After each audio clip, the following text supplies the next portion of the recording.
तो नानक साहब जी को जो वापस छोड़ा, परमात्मा ने जब वहां कहा कि मैं बनारस में हूं, काशी में, और एक जुल्हे का कार्य भी करता हूं और वहां अपना ज्ञान भी प्रचार करता हूं, यही ज्ञान जो मैंने तुझे बताया। तो नानक साहब जी जब वापस आए तीसरे दिन, पहले तो उनको मृत मान लिया था कि दरिया में डूब गए, नाते में डुबकी लगाए थे, बाहर नहीं आए, सारे खोज लिया था, जाल लगा दिए थे। तीसरे दिन जो वापस प्रकट हुए, खुशी का ठिकाना नहीं। लेकिन नौकरी करते थे एक नवाब के वहां सुल्तानपुर शहर में, वह नौकरी भी छोड़ दी, और ये प्राप्त करने के लिए कि ऐसा ज्ञान जो मुझे बताया गया है ये पृथ्वी पर कहाँ है। अगर पृथ्वी पर ये ज्ञान है तो महात्मा या परमात्मा रूप में वही पाओगा। तो पहली उदासी यानी संसार से विमुख होकर के पहली उदासी नानक साहब जी ने बनारस की करी थी, काशी की। रास्ते में जहां भी साधु संत मिले उनसे चर्चा की, उनके पास वो ज्ञान था ही नहीं, फिर आगे चलते गए। तो बनारस में जाके जब रामानंद जी का बहुत बोलबाला था, कबीर साहब तो एक दुल्हाई रूप में घर में रहते थे, कुटिया में अपना कपड़ा बुनते थे, लेकिन रामानंद जी का बड़ा बोलबाला हो रहा था। तो रामानंद जी से मिले जाके नानक साहब जी जो सिख धर्म के प्रवर्तक है। तो नानक जी साहब जी ने जाते ही रामानंद जी से यही प्रश्न किया कि ब्रह्मा विष्णु महेश की क्या स्थिति है, इनके माता पिता भी हैं क्या नहीं। तो रामानंद जी ने बताया कि हे प्यारी आत्मा, पहले तो मुझे भी भ्रम था कि इनके कोई माता पिता नहीं, लेकिन परमात्मा प्रकट है आज इस बनारस में, काशी में, और मुझे सचखंड लेकर गए थे, मुझे वहां पे छोड़ा है। उसके बाद मैंने सारे ब्रह्मांडों को मेरे को दिखाया है, ब्रह्मा विष्णु महेश से परिचित करवाया है। आज मुझे पता है कि ब्रह्मा विष्णु महेश नासवान है, इनके माता पिता है। तो नानक साहब जी फिर बड़े खुश हुए कि बन गई बात, यहां मिलेगा वो भगवान। अब देखूंगा कि वो जो सतलोक में था वो ही है या कोई और रूप में है। तो परमात्मा जिस रूप में वहां मिले थे उसी रूप में ऊपर सचखंड में जाकर और तख्त पर विराजमान हुए थे, जिंदा महात्मा के रूप में। और जो तेजों में भगवान थे वो खड़े हो गए थे, और वो उस जिंदा वाले परमात्मा के रूप में सारा तेज समा गया था, और वो अकेले ब्रह्मांड के असंग ब्रह्मांड के मालिक के रूप में सिंहासन पर वही जिंदा महात्मा जो नीचे से ऊपर गए थे उसी रूप में नो के नो विराजमान थे। उन्होंने कहा था कि मैं काशी में कबीर नाम से, दुल्हा धानक नाम से वहां लीला कर रहा हूं, और वहां आ जाना, सतनाम दूंगा। सतनाम बिन मोक्ष नहीं। सतनाम 2 अक्षर का होता है, इसमें एक ओम है, एक और गुप्त मंत्र है। जिसको सतनाम प्राप्त है वो जानते। अब नानक साहब जी के तरफ लग रही थी कि वो गुरु मिले, और पूरे गुरु बिना सतनाम काम नहीं करे। सतनाम श्री वाहिगुरु, सतनाम श्री वाहिगुरु, सतनाम वाहिगुरु, कि वो ही गुरु मिला जो भगवान रूप है, और सतनाम मिले मेरा कल्याण हो। अब गरीबदास जी ने कहा कि झांकी वे कबीर की, झांकी माने नजारा। जैसे 26 जनवरी पर आप देखते हो कि ये पंजाब की झांकी आ रही है, ये राजस्थान की झांकी आएगी, हरियाणा की झांकी। झांकी मीन एक ऐसे मॉडल बनाए जाते हैं ट्रैक्टरों के ऊपर या खुली बॉडी के ट्रेलों के ऊपर, कि जो भी जिस स्टेट के अंदर बहुत महत्वपूर्ण और अच्छी इंडस्ट्रीज हैं या कोई और महत्वपूर्ण स्मारक हैं या कोई और वो बनाए जाते हैं, बाग बगीचे झील वगैरह, एक मॉडल बनाए जाते हैं, तो उसको झांकी कहते हैं। कि जो भी झांकी बढ़िया लगेगी वो फर्स्ट आती है, उसको इनाम मिलता है, ऐसे ऐसे। तो वो झांकी मीन नजारा। तो सतलोक का नजारा देख के, और फिर नानक साहब ने कहा था वाहिगुरु वाहिगुरु वाहिगुरु, सतनाम मिले और वाहिगुरु वापस भेज दिए थे। उसके बाद उन्होंने रट लगा दी, वाहिगुरु वाहिगुरु मिले और सतनाम मिले। तो गरीबदास साहब कहते हैं झांकी वेख कबीर की, नानक की तीवाह, और वह सिखा के गड़पड़ी कोण छुटावे था। कहते हैं उस सतनाम का तो किसी को भेज दिया नहीं, नानक जी को सख्त आदेश था इन महापुरुषों को कि ये किसी को नहीं बताना भी, ये तो अब बताना था पिछली पीढ़ी में। तो उन्होंने कोड वर्ड बोलते रहे डटैनी का, सतनाम वाहिगुरु, सतनाम मिले वाहिगुरु। अब सिखों ने वाहिगुरु वाहिगुरु की रट लगाने लगे, और कोई मंत्र जाप नहीं करते, ये वाहिगुरु वाहिगुरु वाहिगुरु वाहिगुरु वाहिगुरु वाहिगुरु। अब नानक साहब जी ने एक बार मर्दाना को, जब मर्दाना और बालाजी दो खास शख्स थे जो नानक जी के साथ रहते थे, पहले कोई नहीं मानता था नानक जी की इस बात को, जो दास आज बता रहा है और भगवान 600 वर्ष पहले बताया करते, वही ज्ञान नानक जी देते थे। पहले नानक साहब जी हिंदू परिवार में जन्मे थे, रामकृष्ण के पुजारी थे, गीता पढ़ा करते थे ब्रजलाल पांडे के पास। जब वो अपने ही धर्म के विरुद्ध तो थे नहीं थे, लेकिन सच्चाई कहते थे, तो नकली ब्राह्मणों को ये पता चला कि नानक जी तो ब्रह्मा विष्णु महेश से ऊपर कोई भक्ति बताते हैं, ये इनको अच्छा नहीं बताते हैं, तो विरोध बहुत हो गया था। केवल दो भक्त रहते थे दृढ़, बालाजी और मर्दाना जी। तो उन्होंने कहा था कि एक बार हमें परमात्मा, एक गुरुदेव, श्री लंका दिखाओ जहां रामचंद्र जी ने चढ़ाई करी थी। तो नानक साहब जी ने कहा आंखें बंद करो। बंद करके आंखें खोली तो तीनों के तीनों, नानक साहब जी और मर्दाना और बालाजी, समुद्र के किनारे खड़े थे। नानक साहब जी ने कहा कि तुम मेरे साथ आ जाओ, वाहे गुरु करते करते। और नानक जी स्वयं ये सतनाम का सिमरन कर रहे थे, 2 अक्षर का।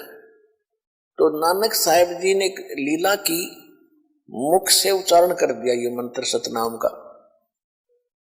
हालांकि ये मुख से उच्चारण करने का नहीं है, श्वास उश्वास से सिमरन करना होता है, लेकिन ये संतों की अपनी महिमा होती है, लीला होती है कि बात को छुपाना भी था और प्रकट भी करना था।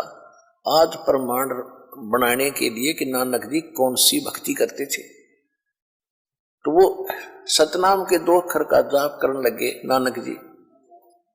तो बालाजी पहले, मर्दाना पहले तो वाहिगुरु करता जा रहा था, फिर जो नानक जी बोलने लगे 2 अक्षर का मंत्र, एक ओम और एक दूसरा, तो मर्दाना भी वही मंत्र करने लग गया। वो जमीन, पहले तो थल पर ऐसे, जल पर ऐसे चल रहे थे जैसे पृथ्वी पर चलते।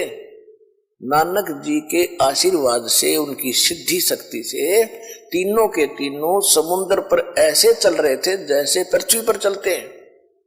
और जब मर्दाना ने नानक जी की नकल करी, वाहे गुरु छोड़ के और सतनाम जाप करना शुरू किया मुख से, तो वो जमीन डूबने लग गया, जल में गोते खावे, आए मर गया।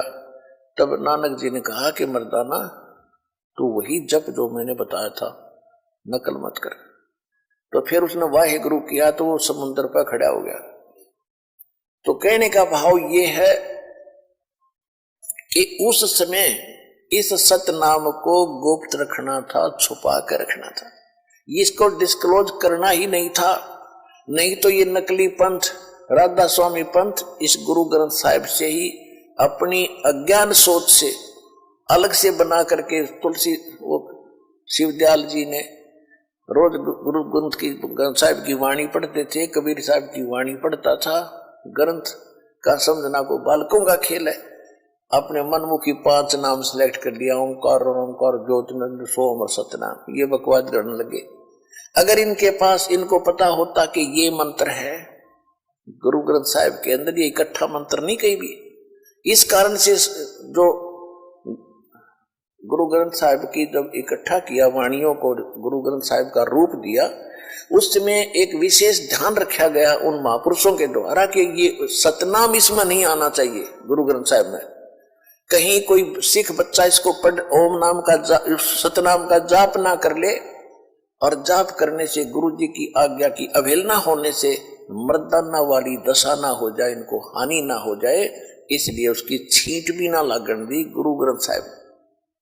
और ये जितने पंथ चले हैं, निरंकारी चला है, राधा स्वामी चला है, धन धन सतगुरु चला है, ये गुरु ग्रंथ साहिब के पढ़ने वाले ही थे। अब वो माल इसमें था ही नहीं।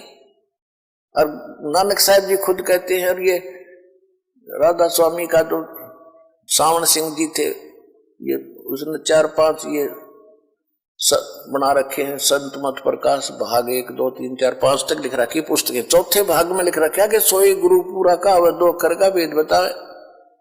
और ये 5 अक्षर वाले ये फिर पूरे कैसे हो गए 10वीं वाले?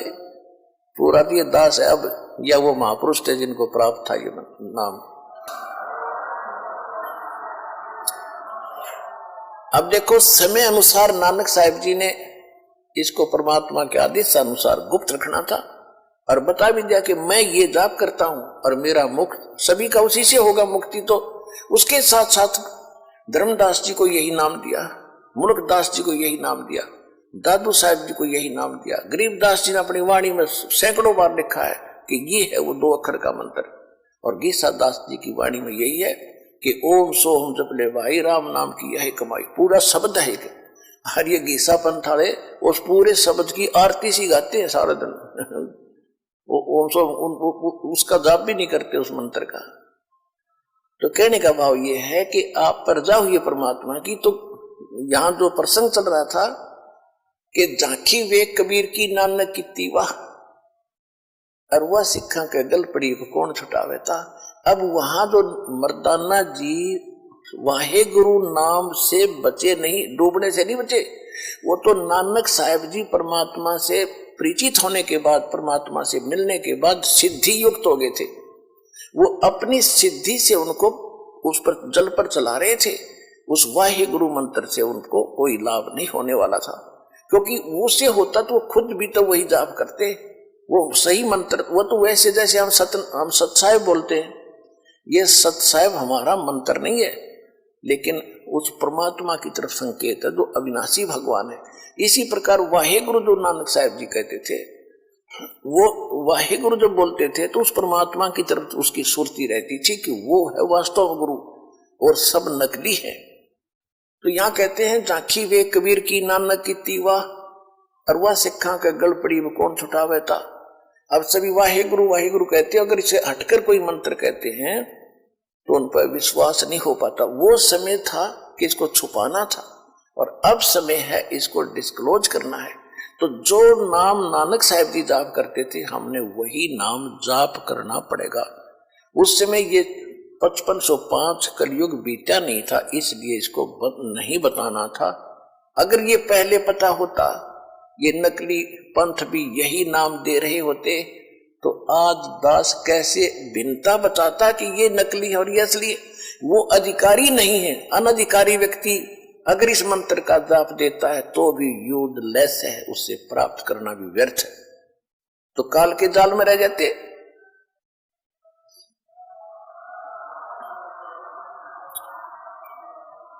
तो धीरे धीरे आपकी बुद्धि जब इस ज्ञान से रंगी जाएगी, फिर रोया करोगे बैठ के कि उन महापुरुषों ने कैसा काल के साथ आंख में चौनी करके ये माल यहां तक गुप्त रखा अब तक, नहीं तो पहले बट्ठा बैठ जाता जब डिस्क्लोज हो जाता था। तो इसलिए परमात्मा ने कहा था कि काल ने कहा था कि मैं अपने पहले मेरे दूत जाने चाहिए, मेरे संत जाने चाहिए, फिर आपका। तो परमात्मा को मालूम था कि ये पहले जाकर जो बकवाद करनी है कर लेंगे और ये फाइनल हो चुके होंगे, तब मैं अपने दास न भेजूंगा, इनकी सबकी पोल खोल देगा और मेरे बच्चे मुझे पहचान कर मेरी शरण में आ जाएंगे। ये था खास कारण।